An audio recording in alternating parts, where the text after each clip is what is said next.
I'm Danny Wedding with the Missouri Institute of Mental Health, and it's been my pleasure over the past 2 years to work on the Mr. Fastick program, and one of my colleagues on that program is Melinda Ohlemiller. And Melinda, I'm just delighted to have you here today. Thank you, Danny. Tell me about your role with the ARC.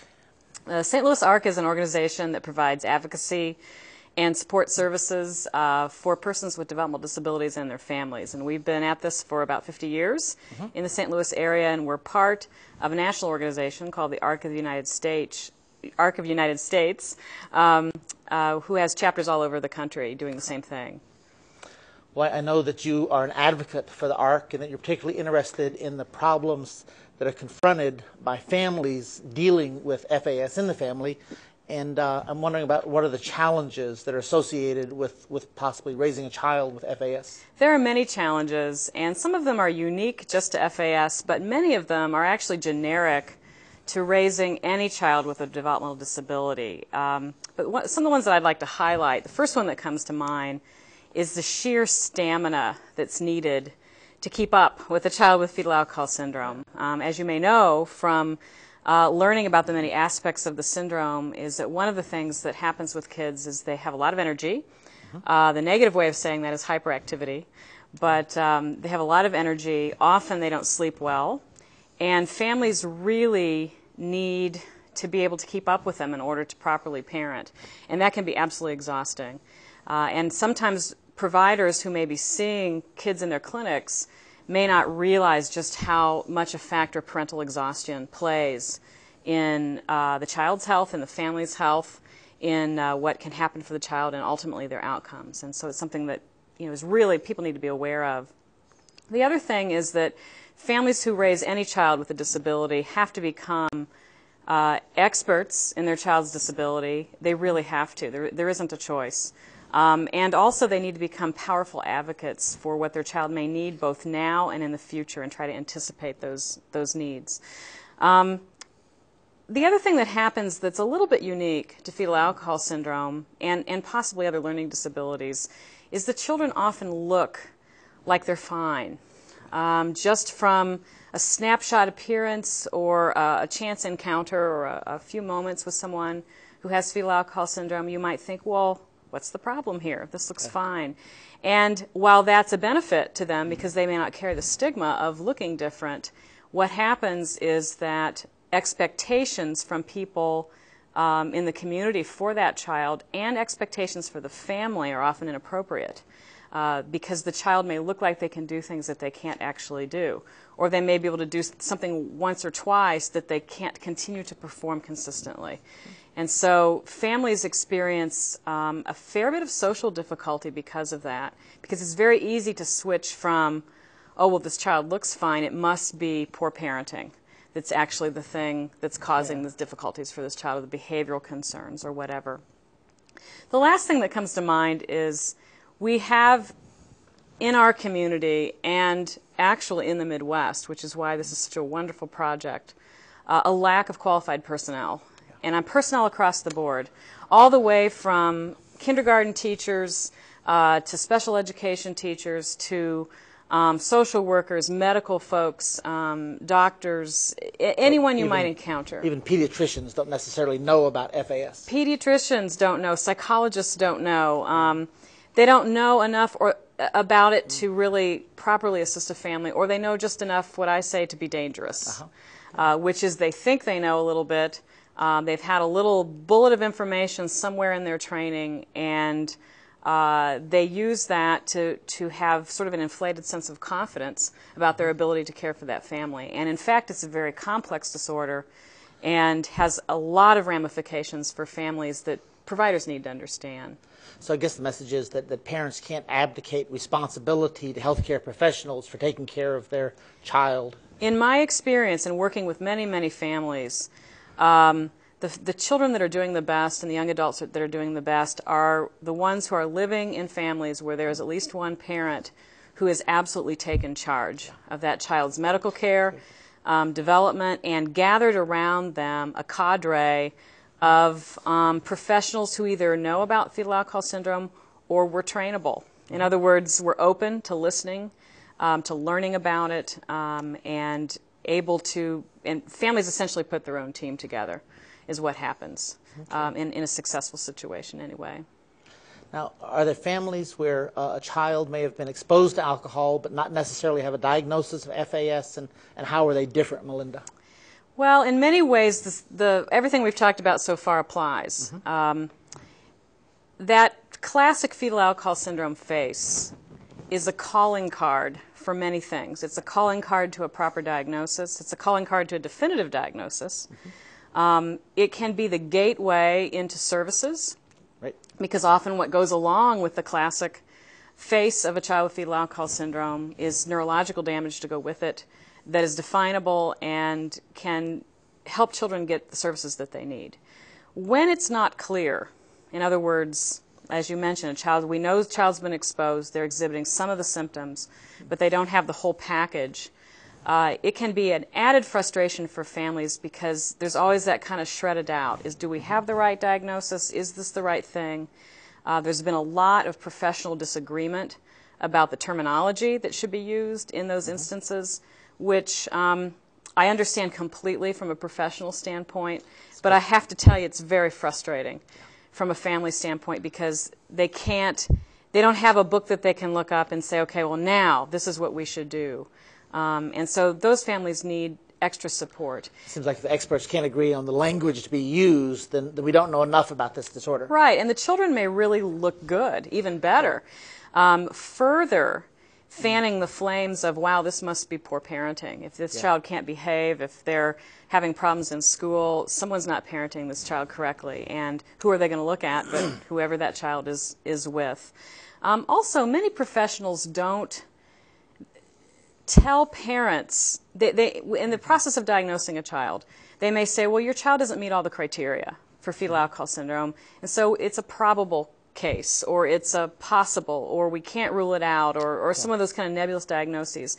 But the second part of that really should be, it's okay for you to go out into the world as if your child has fetal alcohol syndrome, because the interventions that we know about and the things that we know to do are not invasive, they don't hurt anyone, and in fact they may enhance many children's development, whether they've got alcohol, they've been exposed to alcohol or not.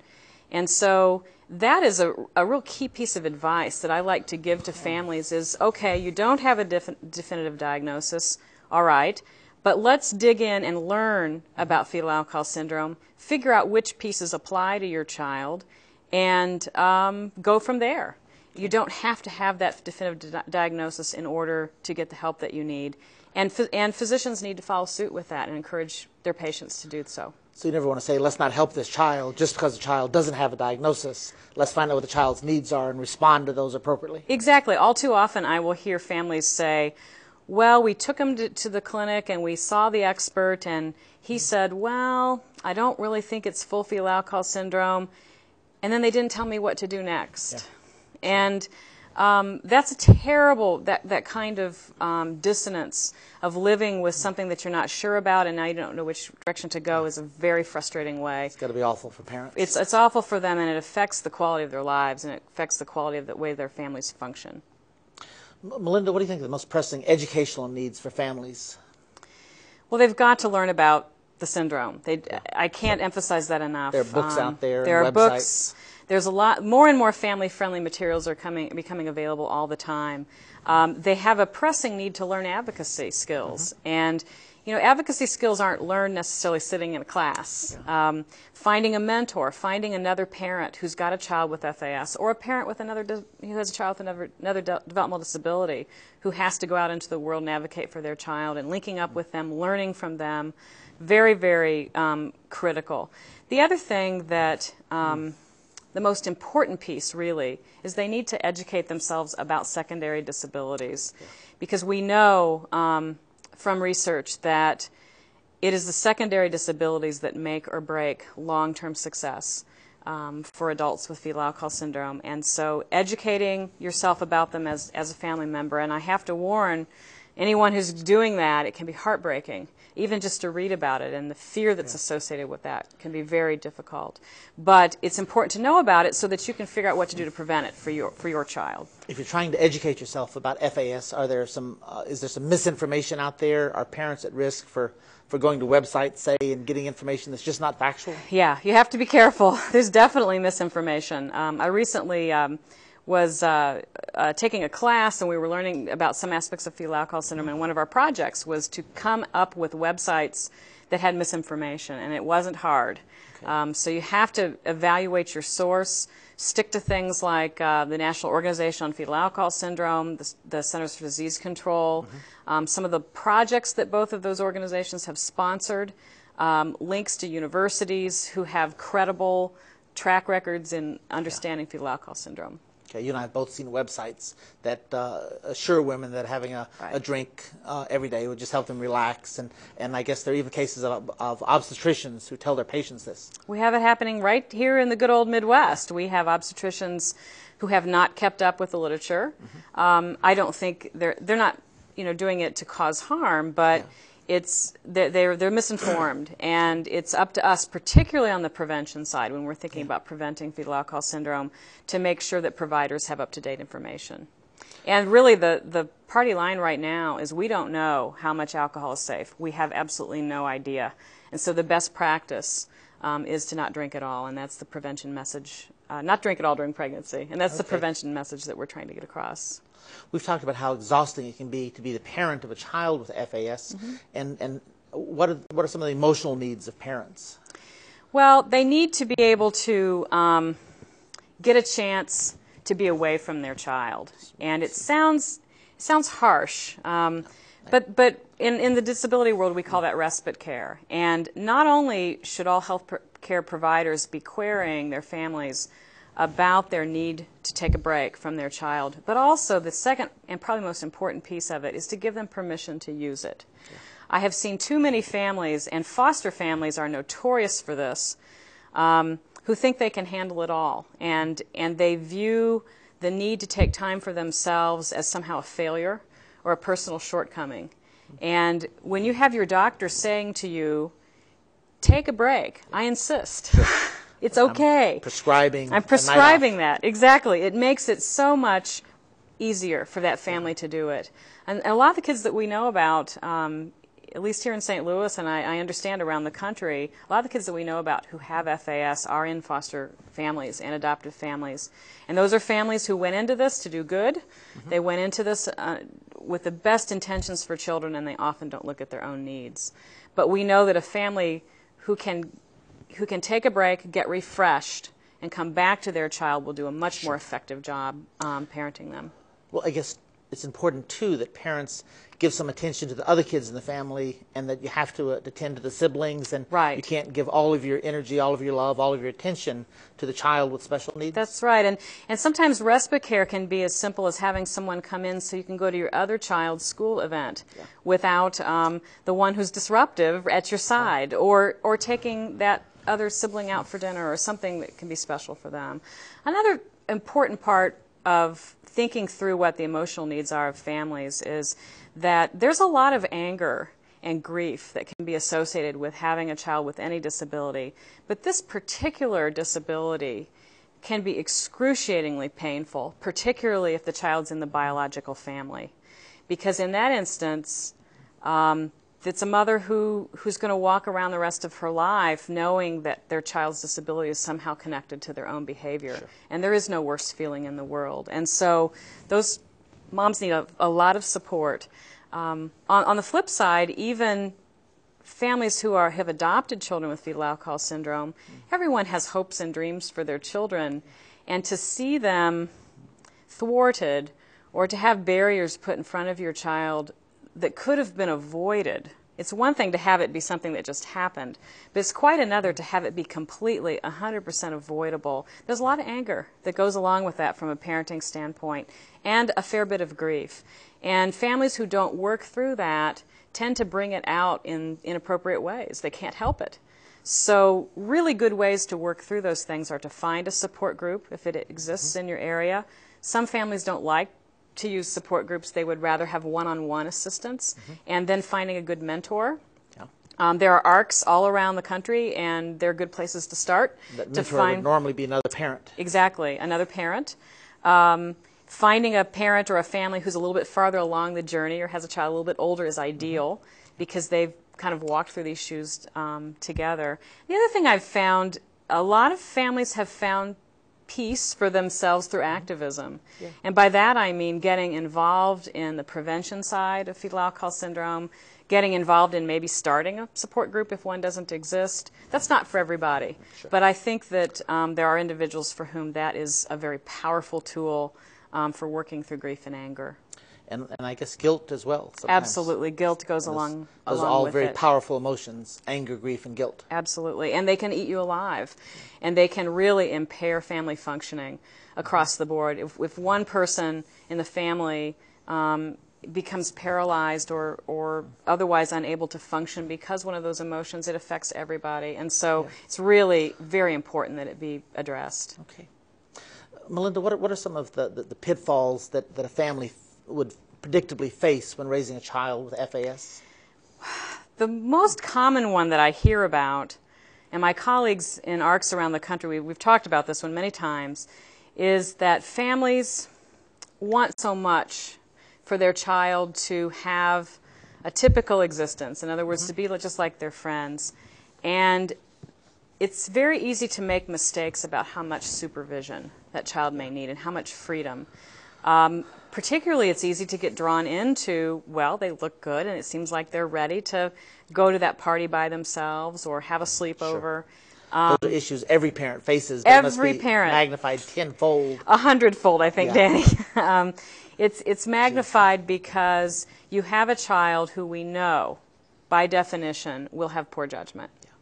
And because of that, not having a person present who can substitute in for that poor judgment. In other words, some people have called that external brain or whatever you want to call it, but having a trusted person who's connected to the care of that child who can substitute in for poor judgment can cause all sorts of trouble, particularly during adolescence.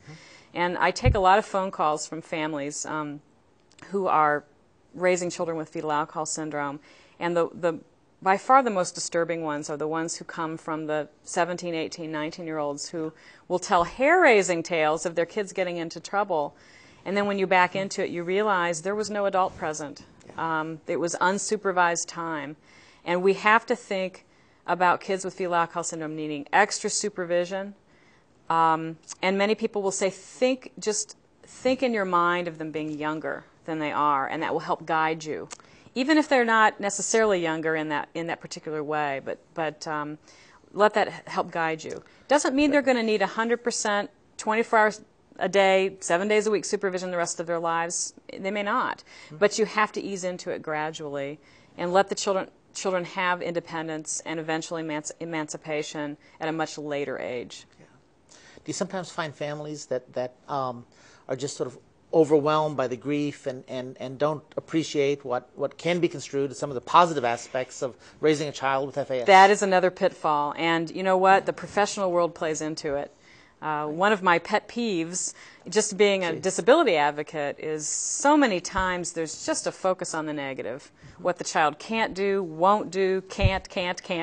And it has a very depressing effect, not only on the parents who are raising that child, but on the child themselves.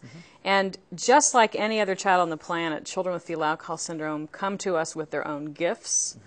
There are even some common things that seem to happen, and this is completely anecdotal, but particularly if you're working with a child who's been well cared for and who hasn't had a lot of traumatic experiences, they tend to be very friendly and outgoing and happy.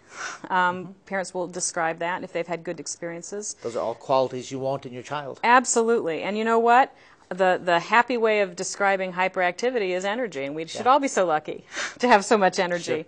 And to be able to focus on the child's strengths and build on them and let them have those strengths, own them, and not have it just be, okay, here's a kid with fetal alcohol syndrome, oh yeah, they've got a few things they can do. So what? Let's focus on what they can't do. You'd be amazed at what we've seen.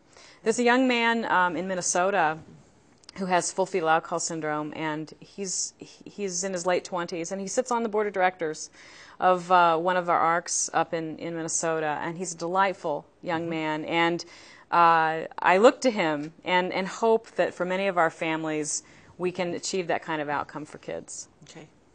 Is there one particular fear or concern that takes precedence over all the others for families and for parents? If I had to pick one, there's a lot of them, but if I really had to pick one, and I hear this over and over, is the fear of the future. What's going to happen when secondary disabilities loom out there, when you've got a young child? That becomes kind of the gold standard of fear. This is our worst case scenario of having a child have to be incarcerated or be expelled from school, or any of the myriad of problems that can happen through the secondary disability line. Terrifying for families. And then also what's going to happen kind of long term. How are they going to be able to be independent? Are they going to be able to raise themselves? Are they going to be able to look appropriately in a job and later take home a paycheck, and all these kinds of things. And then the final fear is what's going to happen when that advocating parent isn't around anymore. Sure. Because chances are the child will outlive their advocates, and you kind of have to prepare for the future for that. And FAST doesn't necessarily mean that a child's going to die early. They may live a long, long time and need some support. And will likely need at least some measure of support their entire lives. And so succession planning for advocacy is important. Helping the child learn their own self-advocacy skills is important. But many families will talk and really express concern about that long-term future. Okay. Melinda, as you know, we're trying to train health professionals throughout a 6-state region in the Midwest, and I know that you've talked to hundreds, if not thousands, of parents about their experiences with with some of the professions that we're reaching out to, with doctors and nurses and physicians assistants and OTs and PTs and psychologists and social workers. And I'm wondering what kind of stories you've heard from parents about their interactions with health professionals. It's a mixed bag, and sadly, it's primarily negative, which is why this project and the ones like it going on across the country are so vital. I've heard horror stories of doctors writing children off, essentially, right in front of their parents, saying this is a death sentence. I've heard that term be used. Fetal alcohol syndrome is a death sentence. What are you supposed to do when you go home from that clinic appointment, when you've got that word ringing around in your head?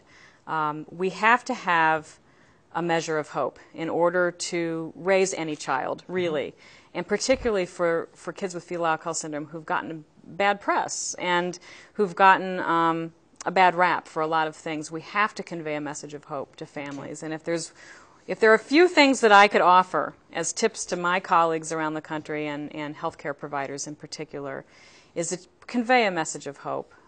That's so very, very vital. And the other thing is find FAS early. For those of us who are in the business of serving families and providing services, a late diagnosis is so much more difficult to deal with.